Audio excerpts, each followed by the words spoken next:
Israel, greetings.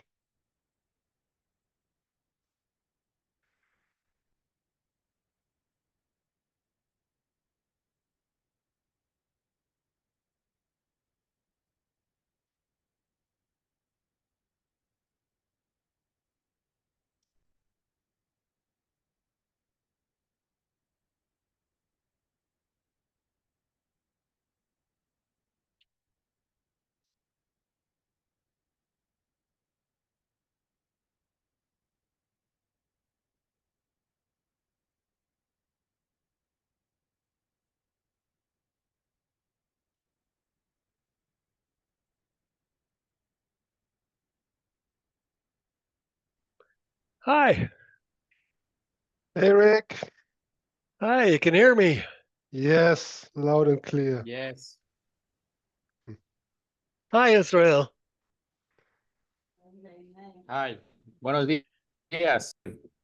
Buenos días, señor. ¿Cómo está? Fine, ¿Sí, fine. sí? Sí, gracias. De nada. Mi español no es tan bueno, pero yo entiendo un poquito.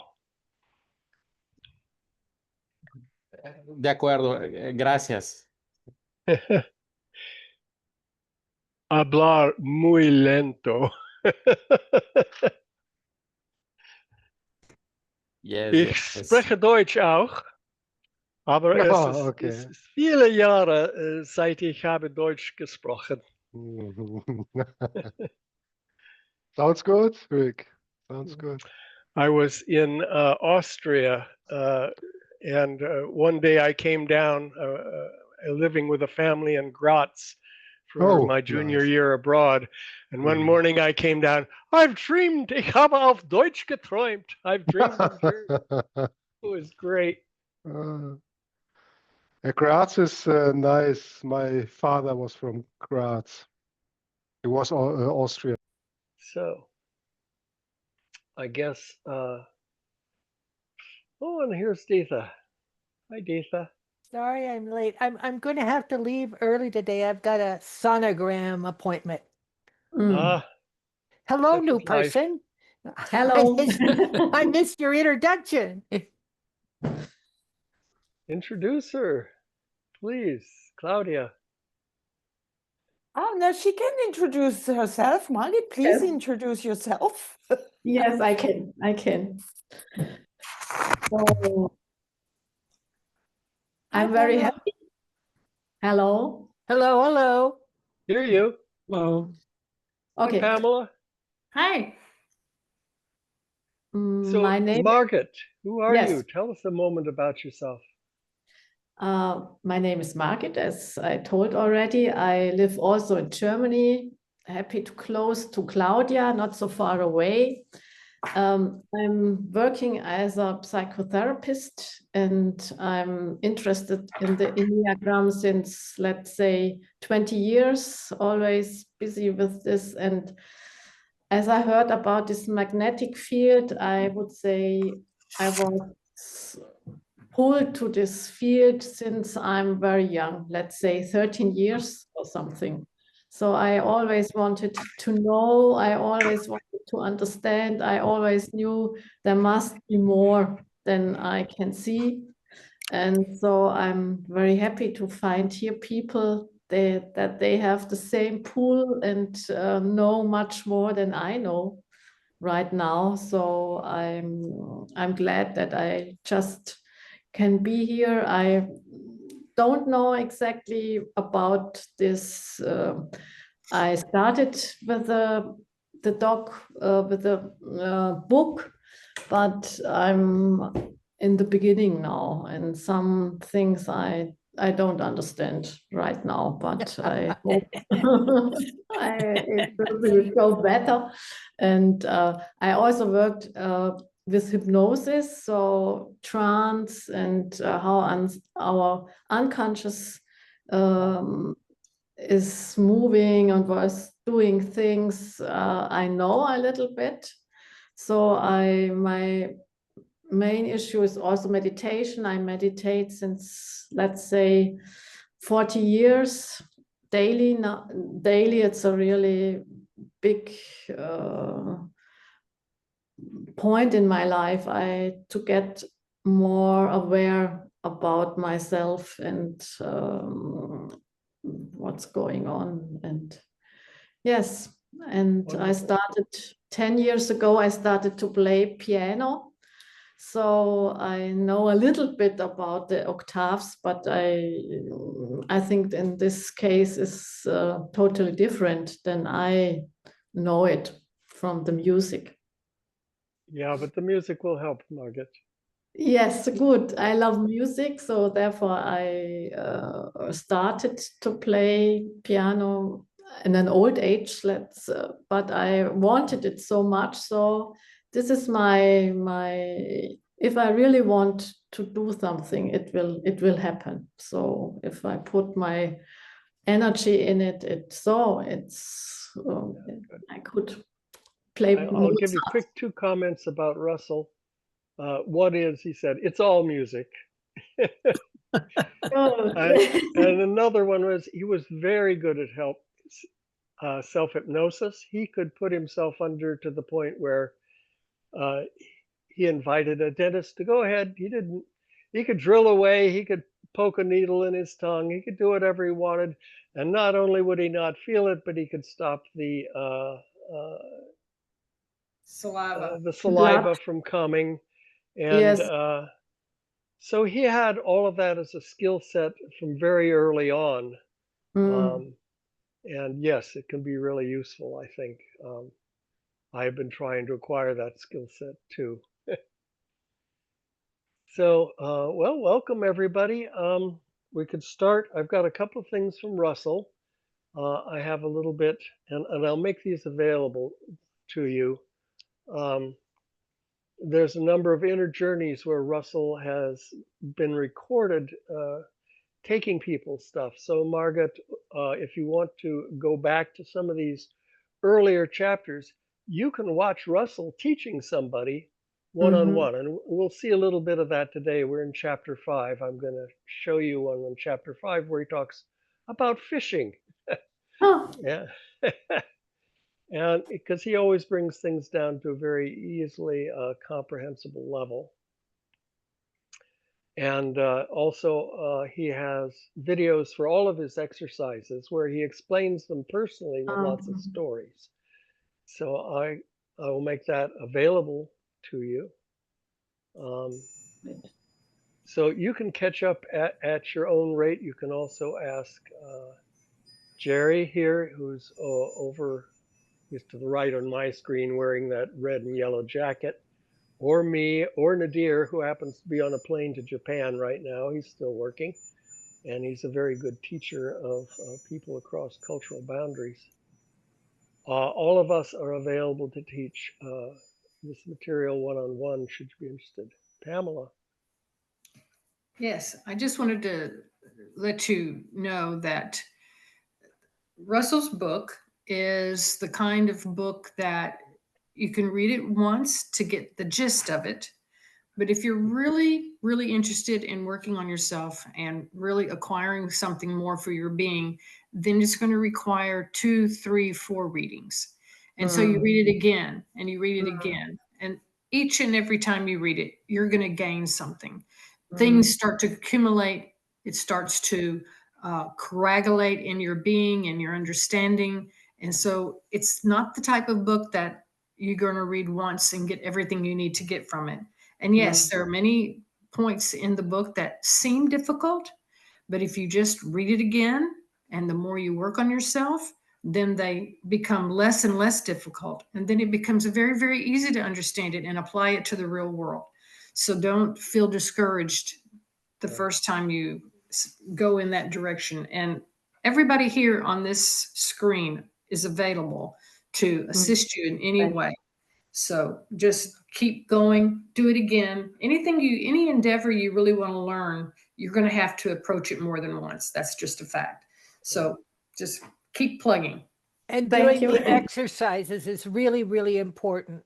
Yes. For your journey. So don't I'm a exercise sluffer, but do not slough your exercises. So, yeah, I gotta say, every time you read it, you will see brand new things. The more you read it, the more they will sort of grow inside you until they start informing you every day. So it's that kind of book.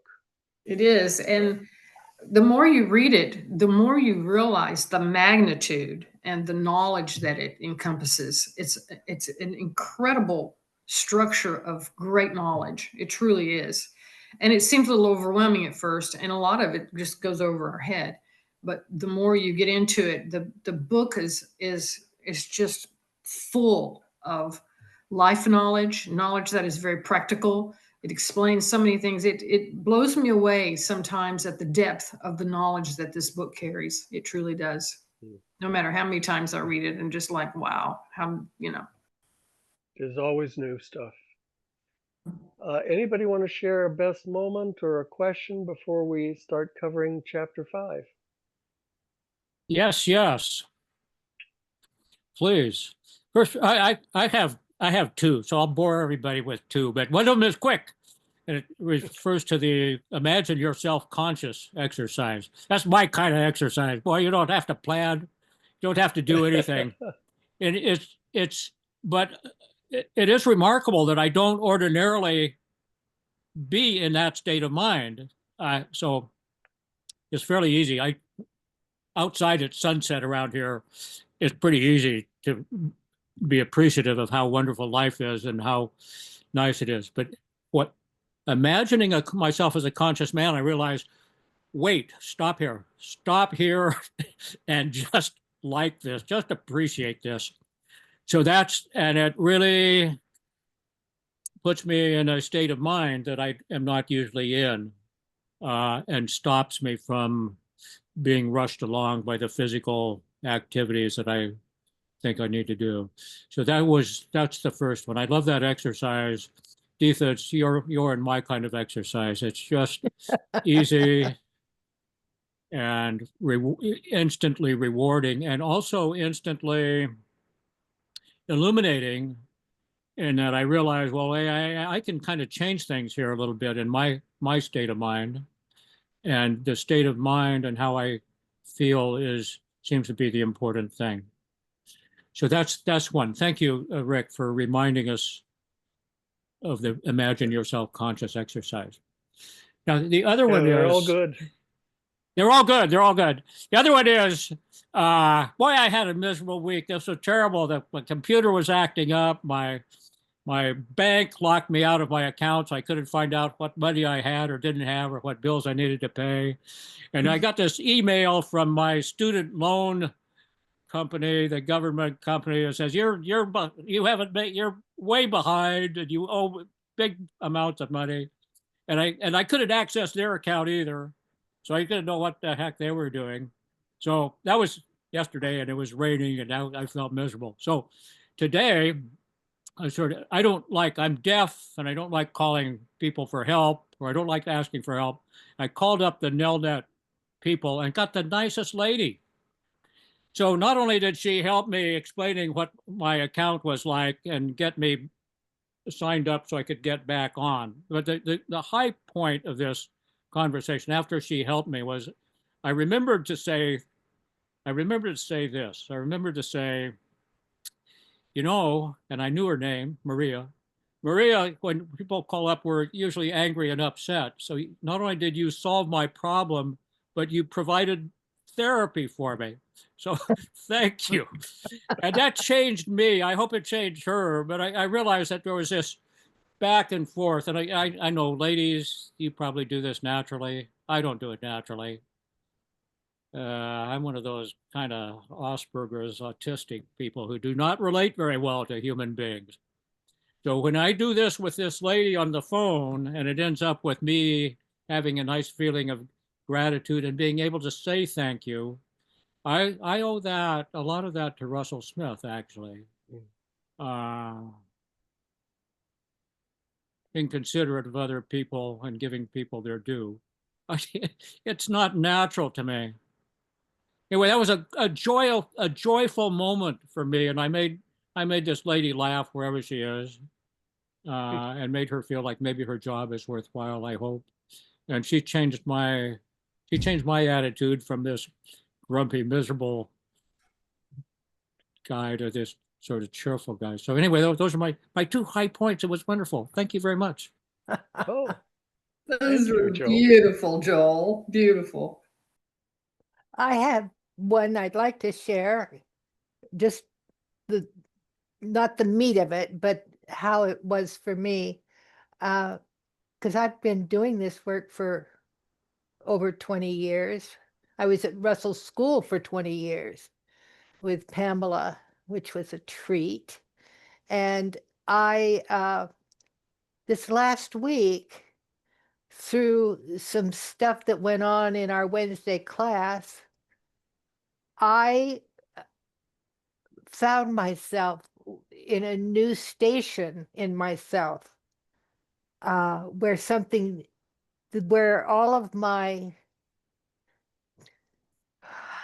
knowledge that I've acquired and my being coalesced into understanding. And it is magical. It is magical. And I'm just in such a different place in the world right now. It's just, I wanted to share that. Oh, wow. Thank you. Thank you, Deetha. That's really amazing. It really is. It is amazing. Good for you. Thank you. Yeah. And the thing is this, you can count on it. If you pursue this path, you can count on moments like that. They will come. It's Yes, quite there's nobody phenomenal. that's less intellectual bound. I'm an artist by trade, and if I can make this journey, I can't pronounce Magdadura. Yeah. Did I say it right? No. My first name is Margit. Can I say Margaret? Margit. Margit? Margit? Yes. Margit. Yes. Margit. Yes. It is a wondrous journey, and it lasts decades of acquisition and practice. But each stage that you go through, you end up with more of your real self together, and it's from that place that you can assist other people. It's not with all of our knowledge as much as our being. Anyway, I just wanted to share that. Thank you. Anybody else? I now think I maybe start with Russell's Imagine Yourself Conscious. It's a short one. You want to go to that, or are there more best moments or questions? Ooh, let's have Russell. Okay, let's see. Share screen. Optimize for video. Share the sound. Okay. And we will click on this. Now we will click on this one. That are necessary to make the finger movements just the right way enough times to start making the machine work in that fashion. The first exercise on the list is Imagine Yourself Conscious. You read about it. It talks about how we have this wonderful property called imagination, but we use it for the wrong things. We imagine all kinds of things that aren't real. But yet it's such a powerful part. We could use this thing of imagination as an ally and as an asset. And the best way to do that would be imagine yourself conscious. Think of what you would be like, how you would react, how you would stand, how you would feel, how you would respond to people, how you would be in a crowd, how you would treat this person next to you. If you can imagine and hold that image in your mind, imagination is one of the tools for training the horse. The horse does not speak a language. Our emotional center has no language. We can't say, don't be angry. We can't say that. It's going to be angry. The only way to train the horse is through the reins. And the reins are visualization. So if we can envision ourselves not being angry, if we can get a mental image of seeing ourselves contacting this person and having him say that to us, and imagine in our mind ourselves not being angry at that, now the horse gets some of the instruction. So we have to use this property to our advantage. And imagining yourself conscious will do that. Hello? No, she's went outside to dry her hair, I think. Okay. We have to give me a call at home? I sure will, darling. Thank you. Bye-bye. So imagine yourself conscious would be a right use of imagination. And the visualization will communicate to the horse what you wish to do. As G said, the horse doesn't know the language, or maybe it speaks Arabic and we don't know it, so we can't communicate with it. But people try. I mean, they think that they can, by intellect, say, okay, I'm not going to lose my temper anymore. The horse doesn't hear that. There's no communication with it at all. It has no idea that's what it's. It only sees visualization. It needs the imagery. So a man has to see himself and imagine things taking place and imagine and see himself maintaining his calmness. Now the horse gets some direction because of that visualization that's necessary to communicate with the horse. Number 2 is unconscious muscle movements. She says all a man's unconscious muscle movements let the world around know he's a booby. And it's not so much the unconscious muscle movements of this. Okay. Questions about that before we go on? Sorry. And Margaret, if you're not familiar, that's Gurdjieff's horse, driver, and carriage metaphor. You're probably familiar with it. So I know, and as a hypnosis therapist, I know a lot about imagination also and how the unconscious functions. So this is familiar to me. I thought it would be. I'll go on to a little bit of his talking about chapter 5, if that's what you want to do, or people can ask a question. He's always very direct. Yeah, Joel, you had a question? I do have a question. So I heard these words, visualizing and imagining. So are they the same, visualizing and imagining?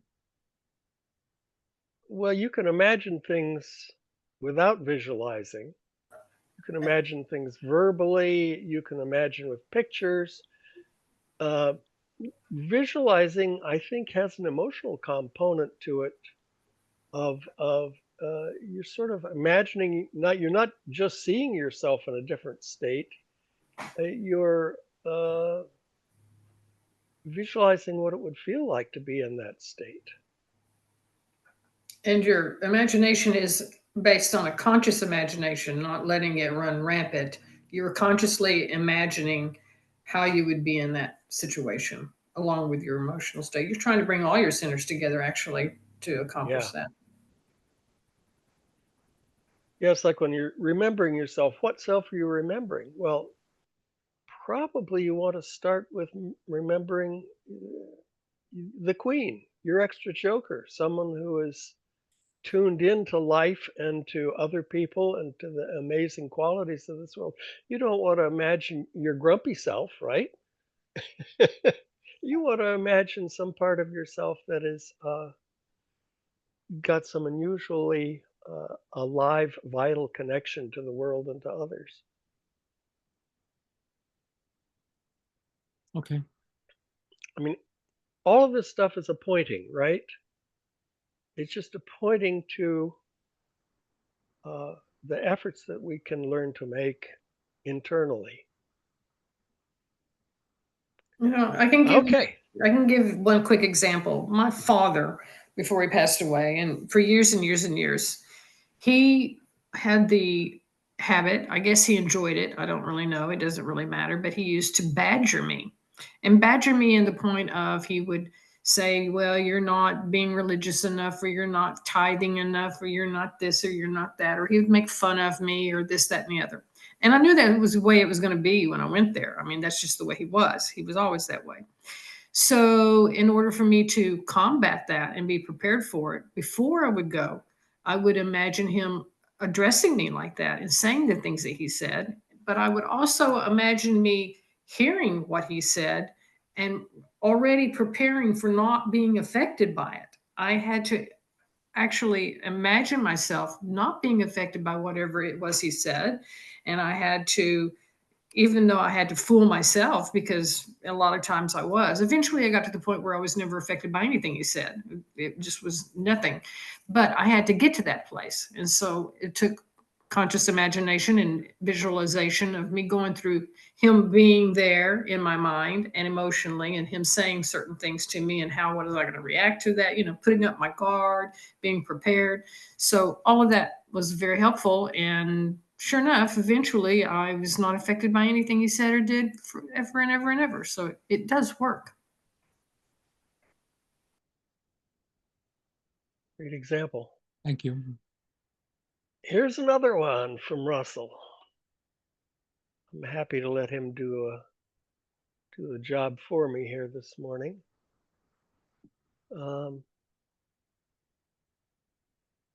Okay.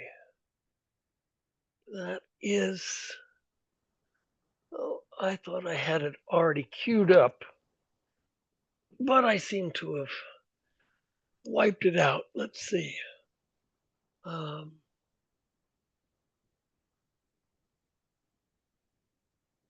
Here it is.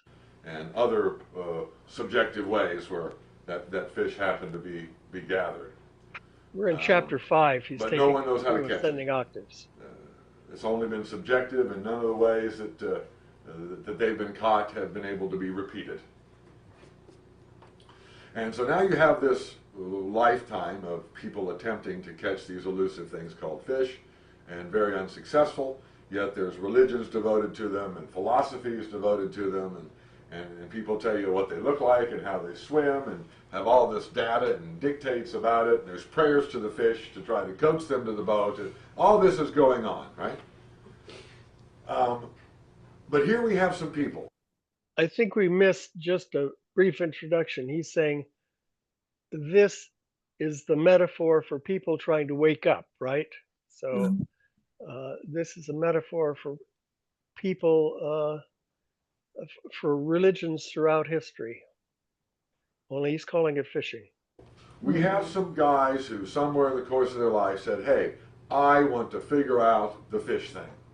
And so they spend hours and days and months and years in the meditations to draw the fish, in the throwing the anchor rituals to try and splash this thing somehow, into their boat.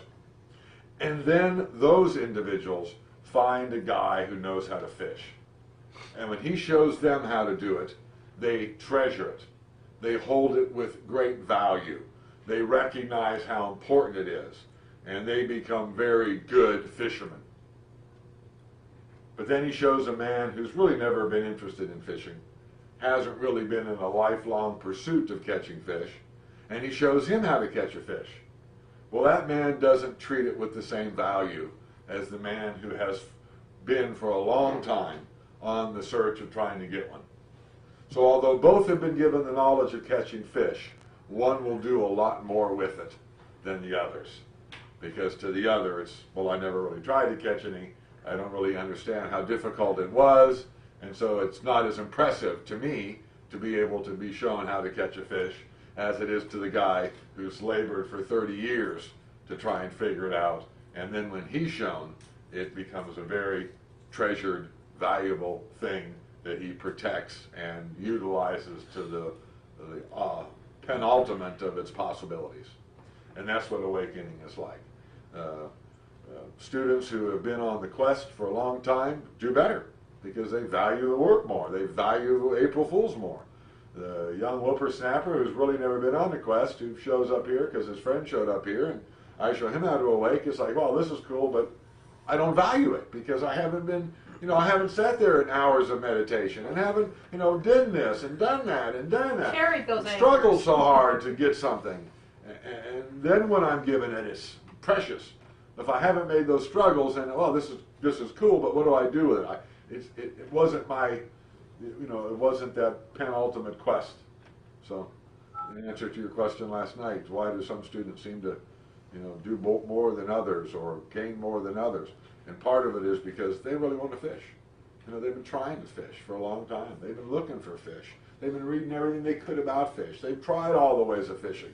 So now when they're given the right way, it's a treasure. It's valued. They can't think of doing anything else but, furthering that ability to fish.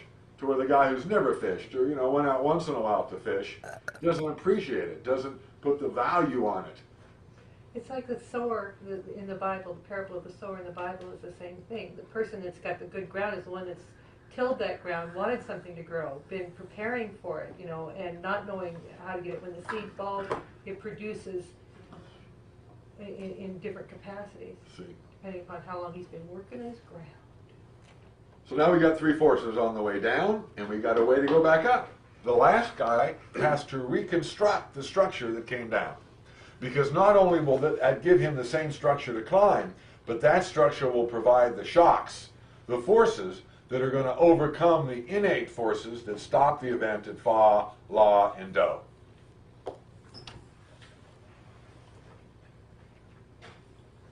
So on the way down, the forces are always there. On the way up, they have to be created there. Mm-hmm. Downwards is always an easy journey. Mm-hmm. Leave an apple on the windowsill, and what will it do? Rot.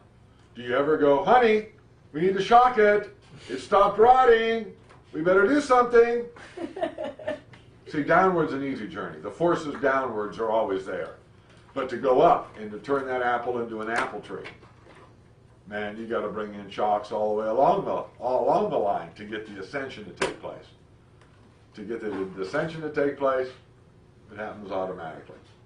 The downward forces are always there. How do you show that mathematically? That it's descending is going to be a quote-unquote easier way? Because I kind of see it, but I don't know how to talk about it. Put an apple on the windowsill. Okay, fair enough. Watch what happens, and see if you have to, light a match to the outside of your house. Right. And tell me what shocks you need to continue that descending octave of burning your house compared to the octave of building the house. The insurance adjuster will give you the mathematics on that. Would that be evident in the oscillations? I mean, would that not come forward and show itself in the oscillations of why it's easier going down? I'm going to turn my clothes for you.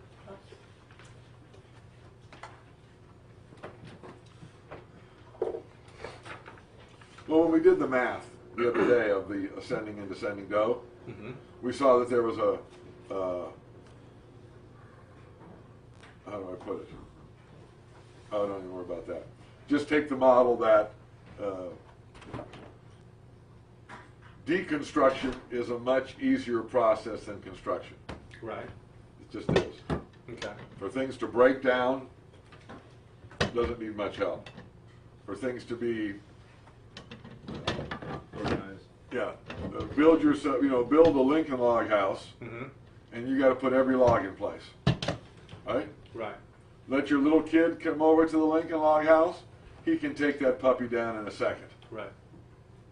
One swoop of his foot, and it all comes apart. In physics, potential, the kinetic energy. Absolutely. Put something up, it's got a potential, falls down. Right, organizing principles require much more work. Those who take the position of I don't know have the possibility of knowing because they've taken the position of 8.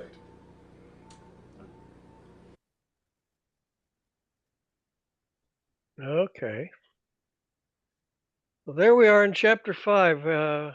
Questions, or shall we continue? Hi, Veronica. We can now go to that page in the book and look at it. Yes, Claudia.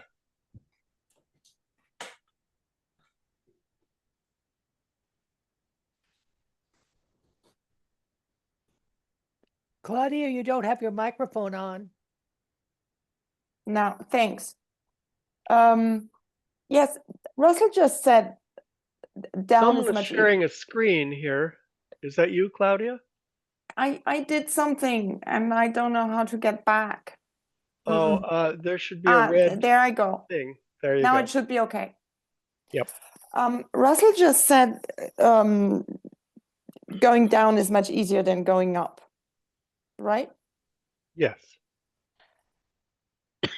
I think I do understand what he means when he says that. But my question is, if I look at nature, just like in a forest or whatever, there's just a natural change in up and down. Plants, like for the seasons, they now in autumn and in winter, the leaves fall down. But in spring, they come as easily again as they fall down now. So nature itself, there is no more complicated or easier or more difficult. Let Am me I try to thinking? answer that. You don't even need bacteria to rot things. Things will fall apart all by themselves, just like mountains will slowly, their parts will roll down to the sea. The potential energy of that mountain will slowly crumble. And unless there's an inner force, which in this case is the tectonic plates pushing mountains back up, right? Mm. So the physics, the thermodynamics of this is called entropy. So increasing entropy is things become more random.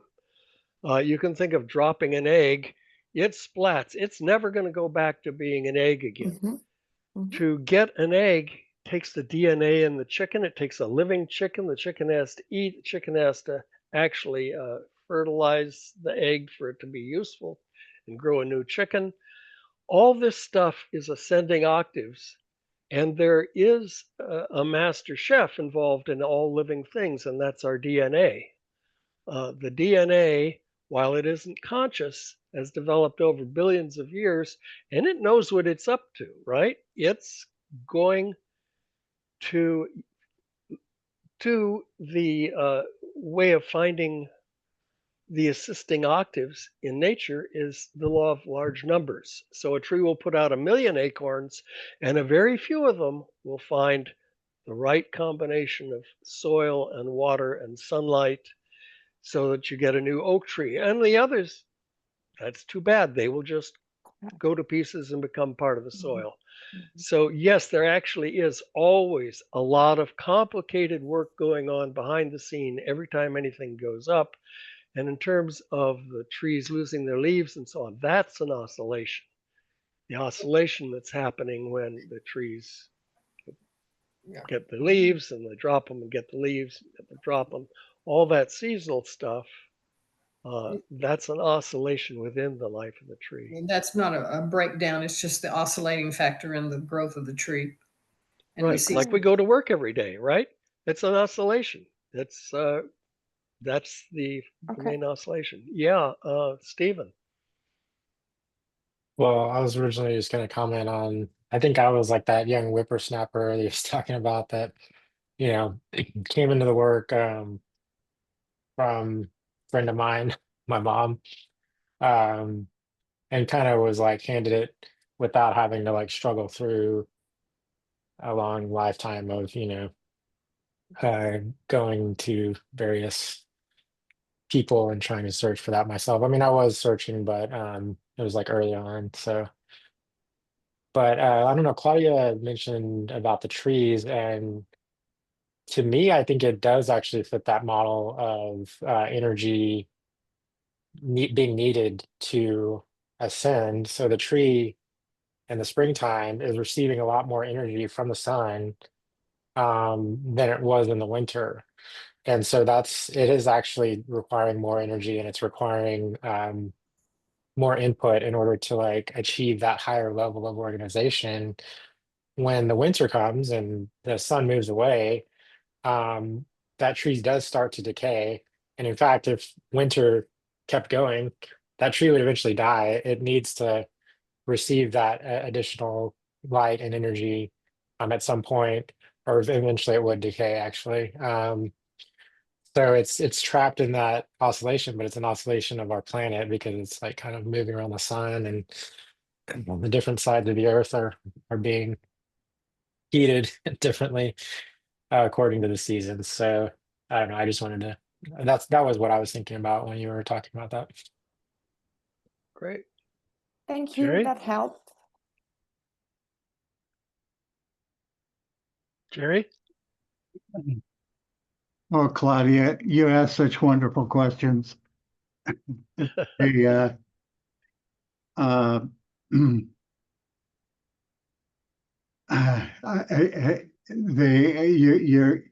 your question last week had me ruminating all week. And now you've come up with another just a totally delightful one. So the I agree with what Rick and Stephen had to say. But what your question reminded me of was when I went through Cosmic Sequence with Russ myself. And you go through chapter 1 and chapter 2 and chapter 3 and chapter 4. And all of those chapters are about the diatonic octave.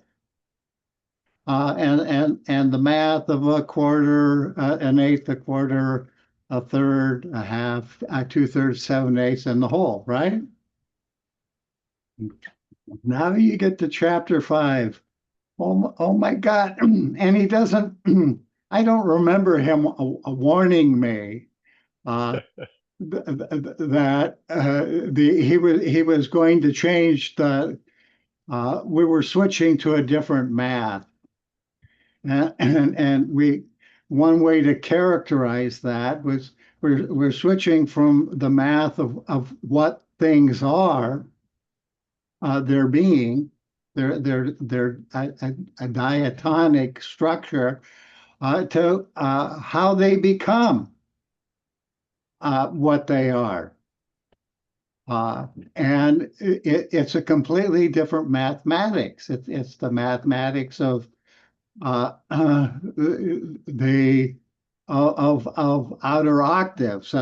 Later you find it described as in the next chapter. It's described as the mathematics of 2/3 a cubed and 5/6 to the 7th. Oh my God! Which forms this cosmic wave. But that's the next chapter. And so what I'm going to say. And it took me a long time to work this out. That's exactly what happened. Is that you're being introduced to a new idea. All right. It's an idea different than what we've been studying in chapters 1 through 4. It's the idea of how things become. How a cyclical event completes itself, right? And this can be significant for us when we begin to realize that we're born incomplete in our task. The task we have is simply to become who we really are. We complete the octave of who we are, right? Okay. And chapter 5 says, okay, this is how you do it. The way down, the way of evolution is the way up, right?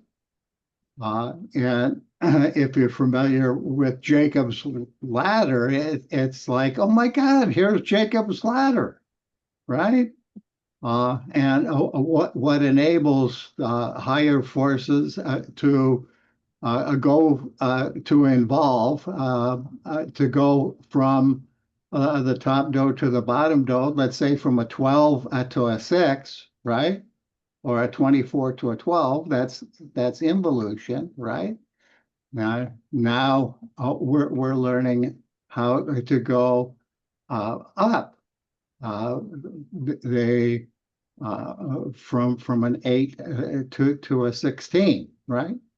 It's a reversal,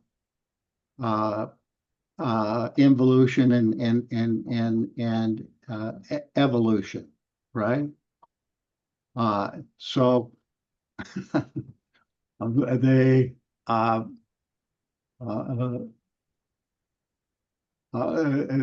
this is your question is a gift that you will be unwrapping and delighting in for a long time.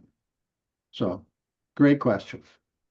Indeed, no doubt, Jerry. And we've got to remember too, when we're studying these octaves, it's not just an octave. We have inner octaves, we have outer octaves, we have oscillations, we have scale.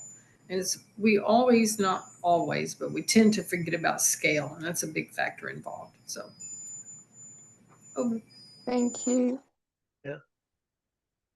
I'd like to piggyback on that one, Jerry, because this is something, now, you know, I've probably read the book 100 times by now. And I still kept missing that these two mathematics, the outer octaves and the inner octaves, are actually happening in different dimensions. If you, for instance, I'm going to go back to sharing because you know I love diagrams. So here we go. We'll share a picture. We'll go to this one. Wrong one. Well, while you're doing that, Rick, I also want to say that I know that this information seems overwhelming sometimes, but really it is so practical once you finally grasp it. It's just like when you're going to college and the first time you look at your college books, you're like, oh my God. And then you read it and you get through it.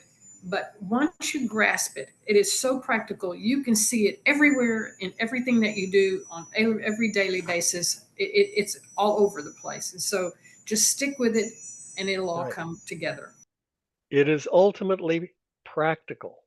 So when Russell talks about taking the 8 position, that's because this octave has a length of 8, right? This one has a length of 10. It's a bigger octave. This one has a length of 12. They are in this ratio of 8, 10, 12. So the 12 is like, it can only go down, but an 8 can go up. So when he talks about taking the 8 position, he's talking about being humble, being the student, being someone who's looking to go up rather than someone who's trying to tell you this is how it is. So you can tell immediately that if someone is plugging how wonderful they are, they're probably going to be always talking from the 12, and the only place that can go from the 12 is down. So what Russell points out is this thing is you remember he said there's always forces at Fa and at La. So here's this first octave. If we were on our way down, right, we're going to go back and look at it on the way down here. There it is going down. There's a force here at La, there's a force here at Fa. So he has already explained in the earlier chapters that that's just the way it is. Every octave has forces there. And when he says at the beginning of this chapter 4 that everything is a law conformable fraction of some octave in the Holy Absolute. So this is an octave in the Holy Absolute. This is the beginning of all things. And there's 3 forces because the law of 3 has undergone Chartklom and it's broken into 3, right? And that's where the 3 forces go, is in this equilateral triangle of Do, La, and Fa. Well, if every force is also going to be an octave, because every force, like everything else, is going to follow the law of 7 and the law of 3. So this force that exists at La creates its own octave, and that octave halves, and it's a smaller octave because it's starting lower, so it halves from 120 to 240 to 120, and the force at Fa, creates another octave. And all that Russell did was he said, oh, look at this. If you were to be at the bottom going up, then do, re, mi, this is just the way diatonic octaves work.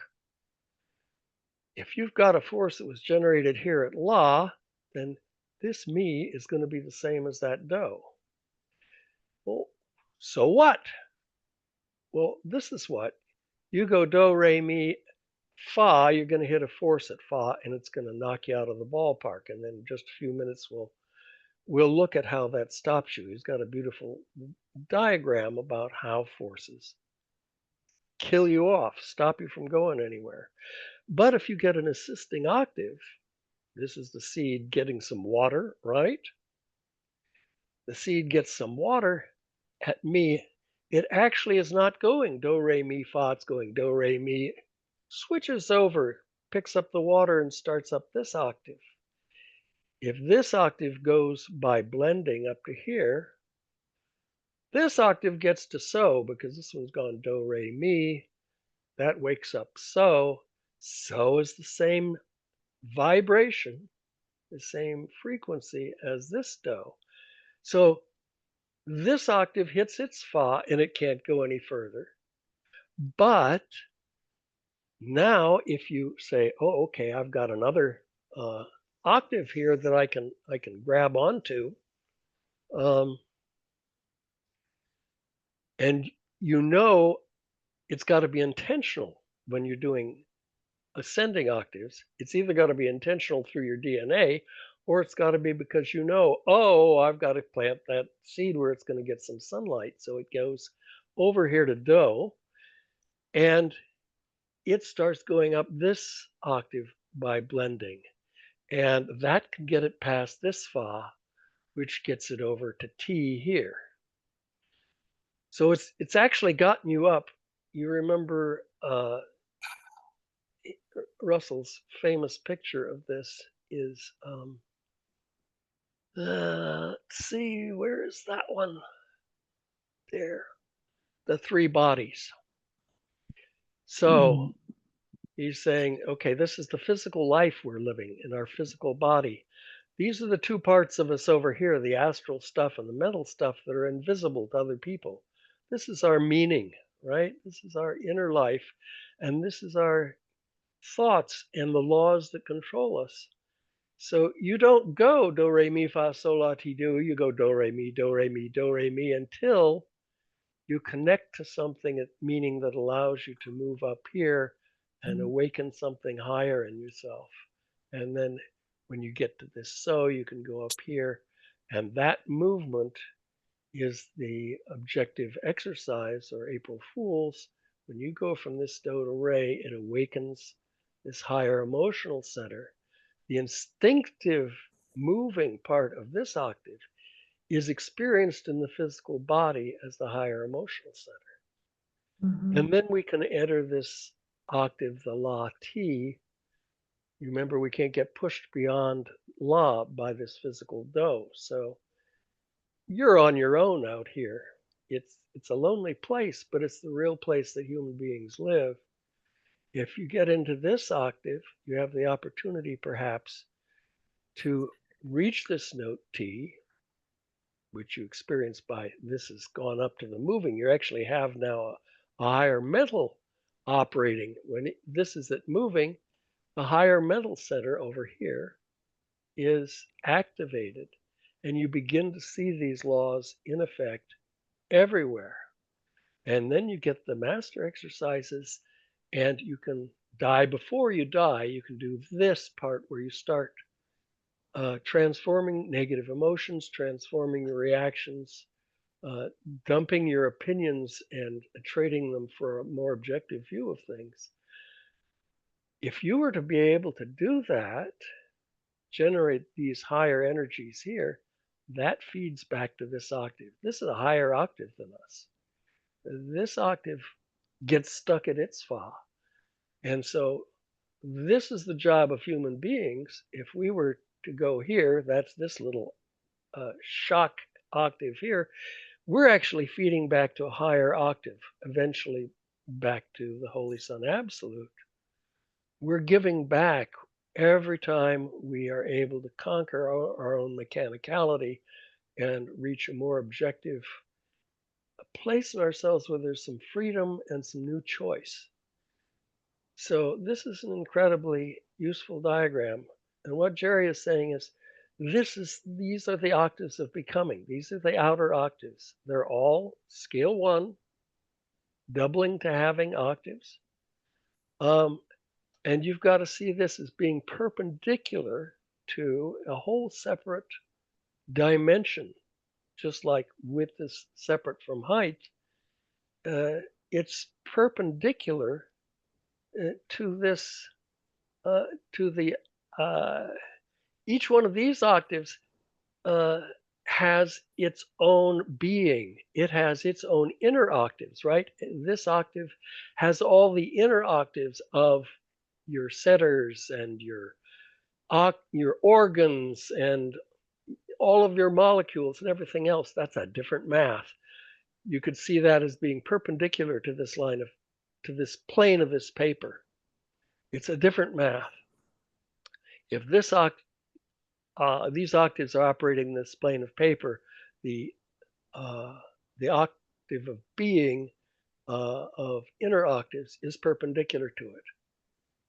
That has taken me until very recently to really get it. It's a different octave. We're in at least a 6-dimensional world, of 3 dimensions of space, 1 of time, 1 of being, and 1 of becoming. Questions about that before we go on to? Jerry has his hand up. Okay, Jerry.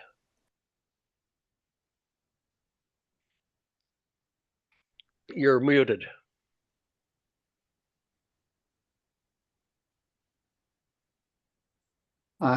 Yeah, thanks, Rick. I want to go back to this a feeling of being overwhelmed. Oh my God. Russell had a unique vocabulary, and his word for being overwhelmed was gobsmacked. And if you are in a state of being gobsmacked, Russell would do this. Yeehaw! Oh my God! You're in the presence of the higher, right?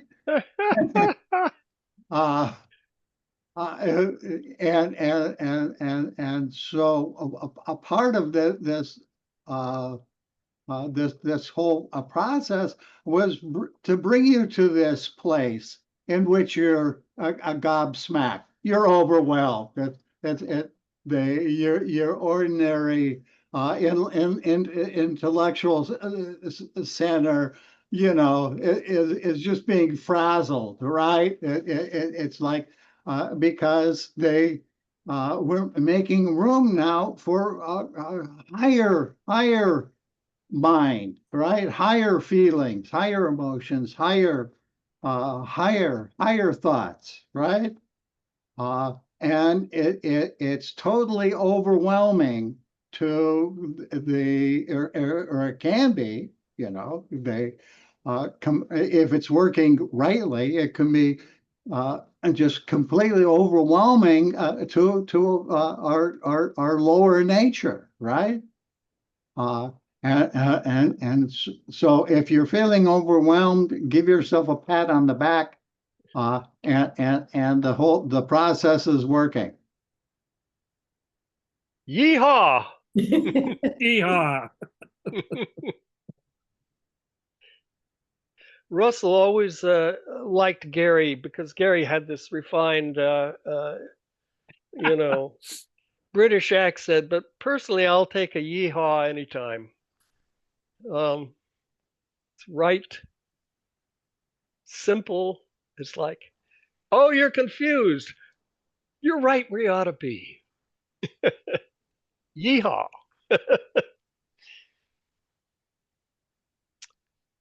The next place he goes in the book is to the ribosome, which is sort of another one of these examples of out of biology of how. Claudia has her hand up. Yeah, I'm going to go to Claudia in just 1 second. So you may not be ready to go for the ribosome yet, but it's an example of how things go up inside the body under the direction of DNA. Yes, Claudia. What Jerry just said brings me back to the beginning of the topic of imagination and the example of Pamela going to her father's place, and how long it took till it didn't affect her anymore. If we get to these higher places, to the higher mental center, the higher emotional center, what kind of force is it that pulls us back to these lower centers? Because obviously, this is what Russell, I guess, meant as well.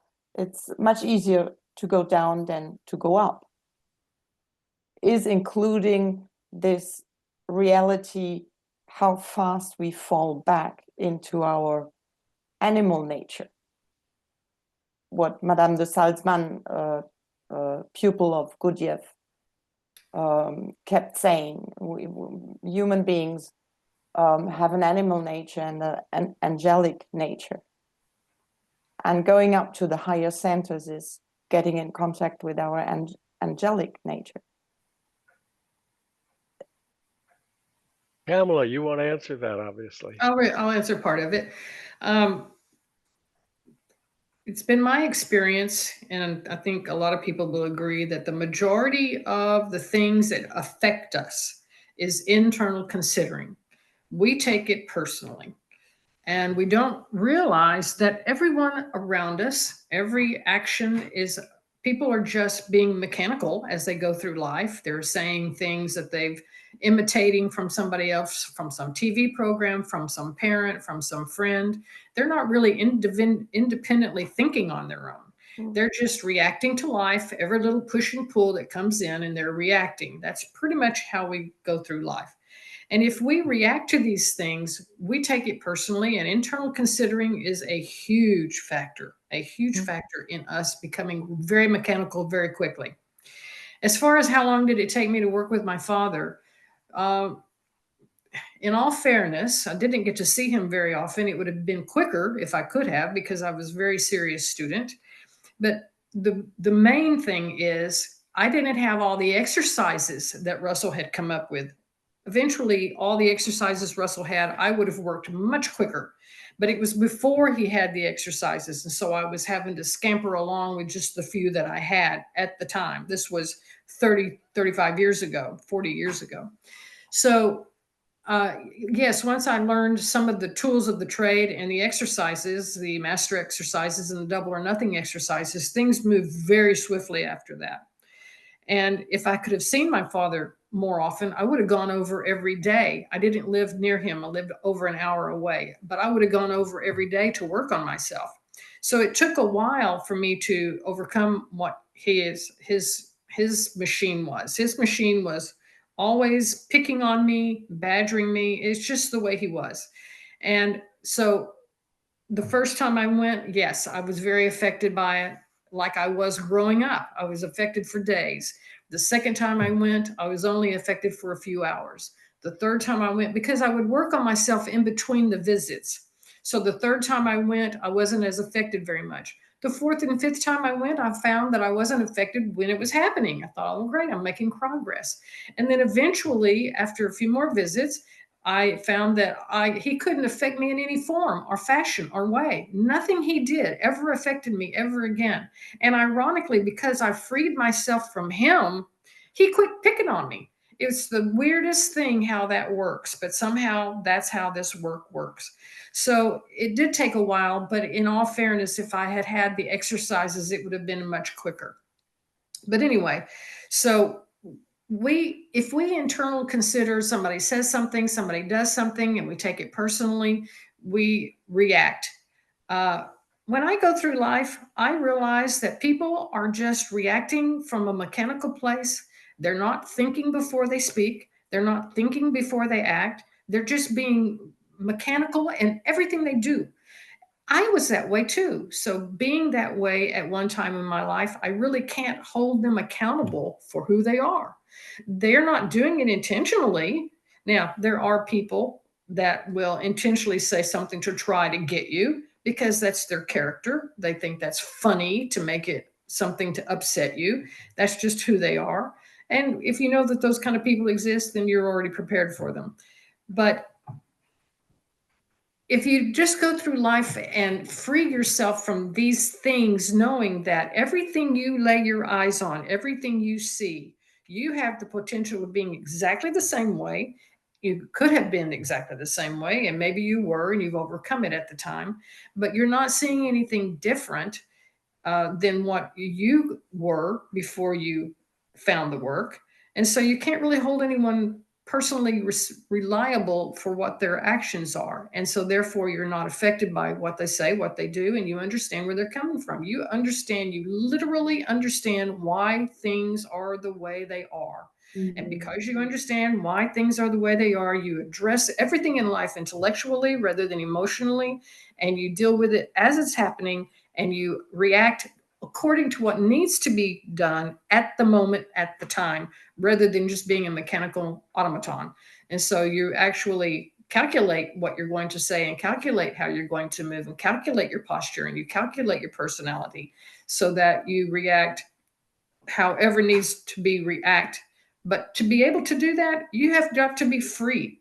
You cannot really do that from a point of identification. So I hope that answered your question. It does. It does. Thank you, Pamela. It's a wonderful way to live. I'm telling you, it is just a wonderful way to live. It takes a while to get to that point. It does. And you're going to make mistakes. And there's been a lot of times I've had to go, oh, yeah, I can't believe I did that.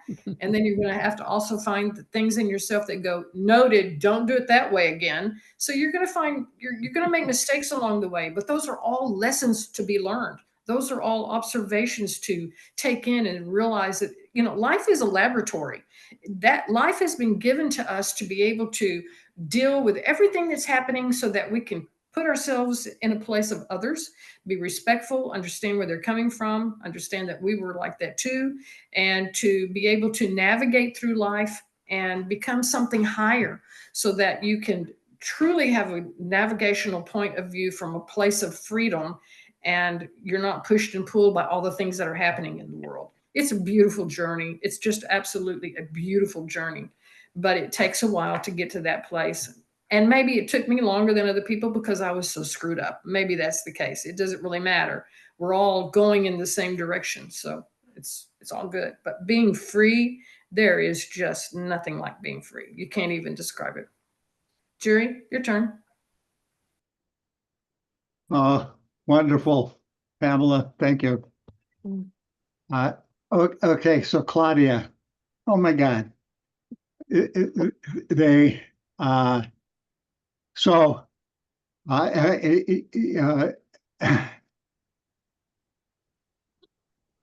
take a look at yourself, right? And you go, oh my God, there's this animal nature, and becoming aware that there might be this angelic nature, right? I mean, Gurdjieff put certainly on his posters, right, of the Institute for the Harmonious Development of Man, he had a demon on one shoulder and an angel on the other, right? Okay, so oh my God, this is really in keeping with what Gurdjieff was bringing. It's really a new idea to the West. Rick, could you bring up that page that shows the outer octaves, the 12, 10, and the 8? Sure. Okay. That one? Yes. Oh, okay. So I want to draw your attention to the physical stuff, right? They and the bottom octave, and we look at this octave from do to do, and one of the things in Cosmic Secrets is that how many does are there? Oh, okay, there's two does. There's a do 96 and a do 192, right? Oh my God! It's and if we put do 96, if we put man animal, right, or animal nature, right? Okay, we start out. That's the bottom do of who we are, right?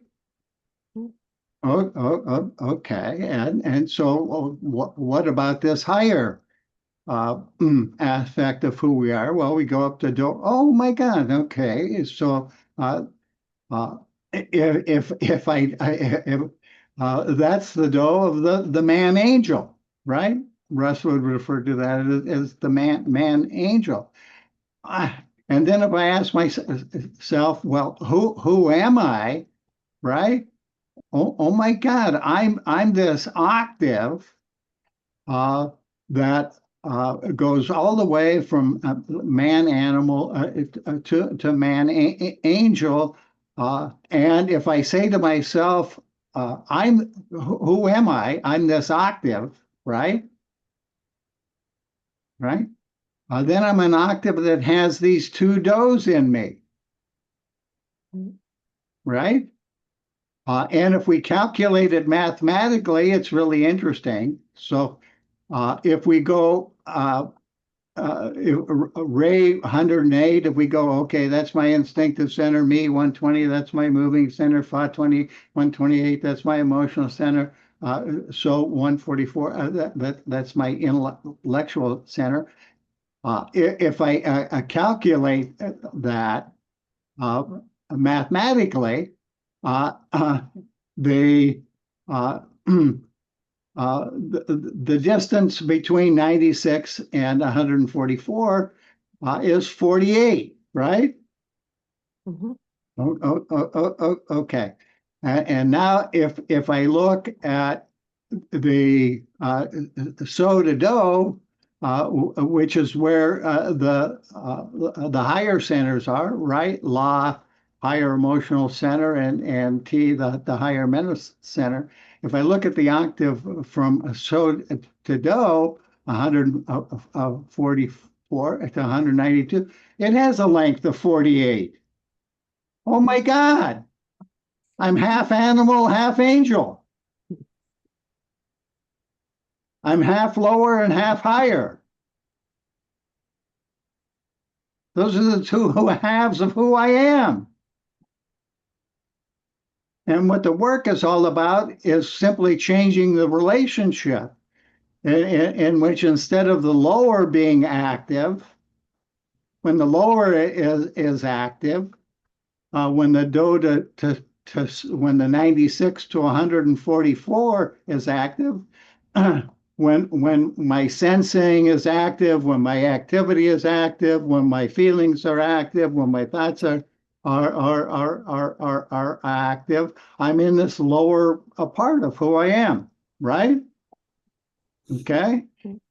And when the lower part of me is active, the higher part of me is passive, right? Because they're opposites. All right. What the work is about is a reversal in which we learn to make this lower part of us a passive. And when we do, okay, when we stop the expression of negative emotions, when we stop our thoughts, when we stop our identification, like Pam was talking about, when we stop the expression of our lower nature, what happens? Oh my God, the higher part of me becomes active, right? I begin to become insulated from the negative influences of my dad, who's always banging on me, right? Okay, it's not like I'm tuning him out and I'm not listening to him. I'm just in this higher place in myself, in which they what he's saying it doesn't affect me, right? Because I'm not in that. My center of gravity is not in that lower part of who I am, right? So your question, if I understood it correctly, was why do we keep falling back? Well, if you look at our evolutionary history, right? They our animal nature is billions of years old, right?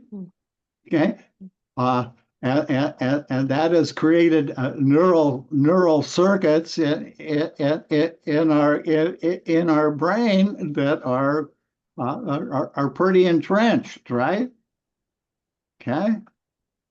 And so this other half of who we are is relatively new, and those neural pathways, like Pam was saying, with practice, they become developed, right? And we become able. With this new image of who we are, oh my God, I'm both animal and angel, right? That's what it means to be a human being, right? I'm a demigod. I'm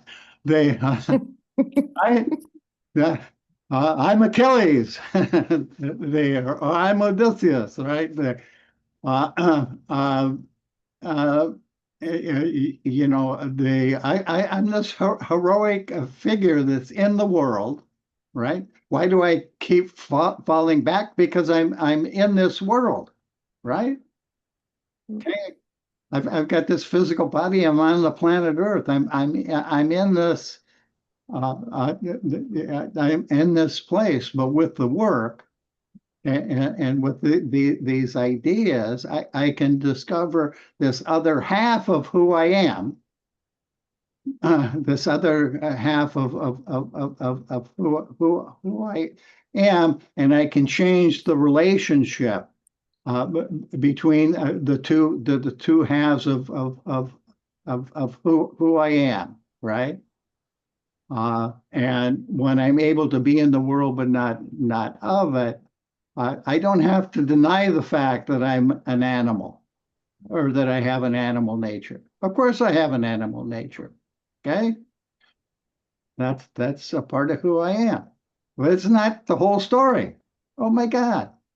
Okay, that's only half the story. The other half of the story has to do with this. So to do the 144 to 192. That is higher than, has a higher nature than my lower nature.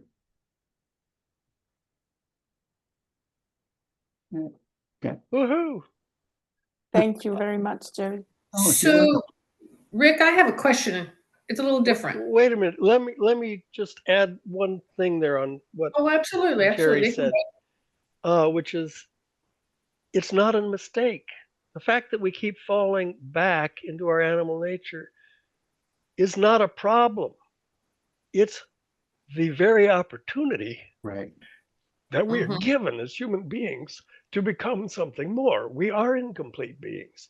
If we were not incomplete beings who didn't fall back, yeah, we'd be angels already. And the angels look at us and they say, wow, they can change. They can become. The angels are stuck being angels. Human beings actually have a choice of which nature to go with. It's not a mistake, it's an opportunity. Indeed. And some things are going to be a great struggle, whereas other things would be a little struggle. It just depends. It's not the same for everybody. But we'll all hit times when it is a tremendous struggle. Definitely. Yeah, Pamela.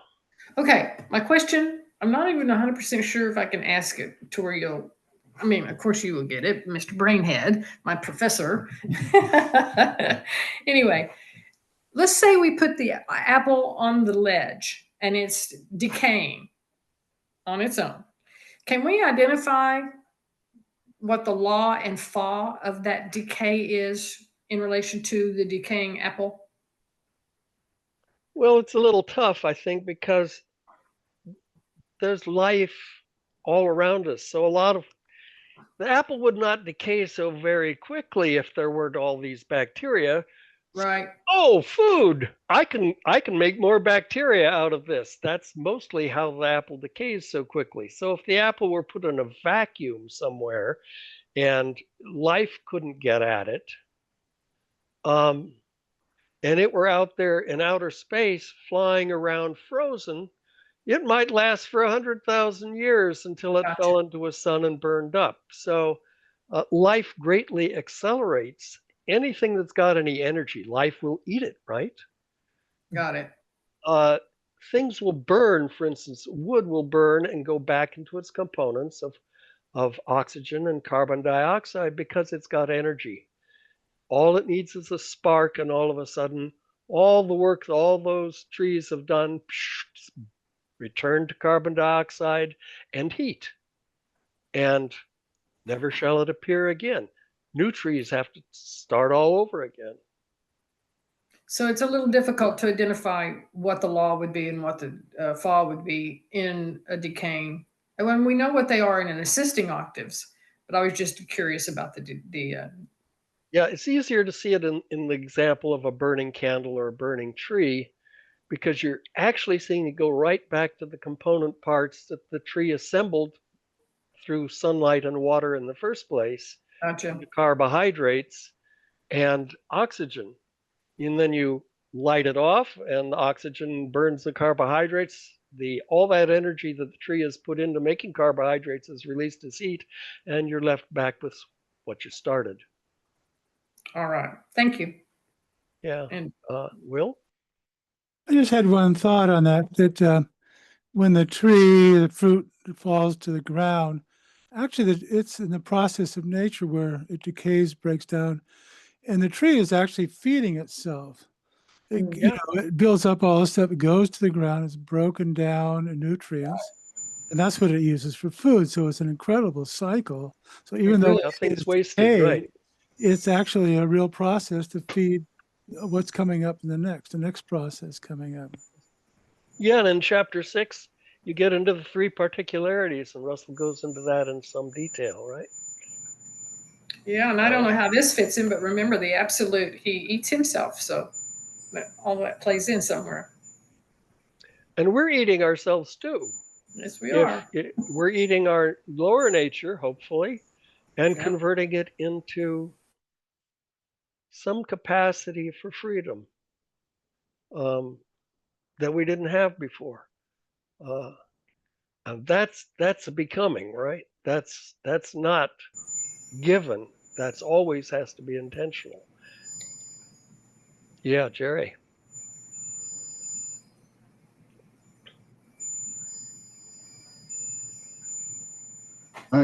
Yeah. So, yeah. Now we're talking about another one of the really revolutionary ideas that Gurdjieff brought to the West with the fourth way, which is that of the Trogo auto-egocrat. In Cosmic Secrets, we talk about going from the auto-egocrat to the Trogo auto-egocrat. And when we translate that, I eat myself to maintain myself. It's an idea when I first encountered it, I found incredibly repulsive. I'm someone who has a hard time watching the nature movies and in which the pack of lions take down the wildebeest. The thought of being eaten is you know it was hard for me to accept it, but then one day I ran across the analogy of the caterpillar and the butterfly. So I'm a gardener, and when I put up my cabbage plant, these little beautiful white butterflies land on my cabbage plant, and they deposit these little tiny white eggs underneath. And after a little bit, those little white eggs hatch out, and you have these little tiny, almost infinitesimally tiny little worms that start to nibble on my cabbage leaves. Well, it doesn't take very long. They're voracious eaters, and my poor cabbage leaves get shredded. These little caterpillars become really big and fat, and the birds love them, right? So actually, they've done studies, and 95% of the caterpillars get eaten by other critters. But the 5% that become really big and fat do a really curious thing. They find a stem, and moths create a cocoon, and butterflies create a chrysalis, and they create it around themselves, this cocoon, right? And what takes place in the cocoon is just amazing. The differentiated cells in the caterpillar reverse, and they go back to being stem cells. And the caterpillar sort of dissolves into this puddle of goo in the bottom of the cocoon. And what they've discovered that is happening genetically is that the butterfly in its DNA has a DNA programmed to produce a caterpillar, and it has DNA for producing a butterfly. When the egg hatches, the DNA for the caterpillar is active, and guess what?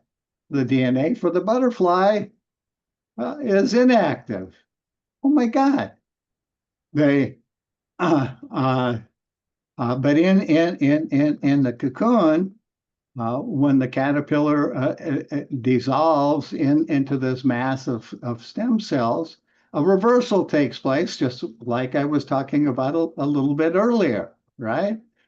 And the genes for the caterpillar now, they go lower nature, Claudia, lower nature goes passive, and the DNA for the butterfly it becomes active.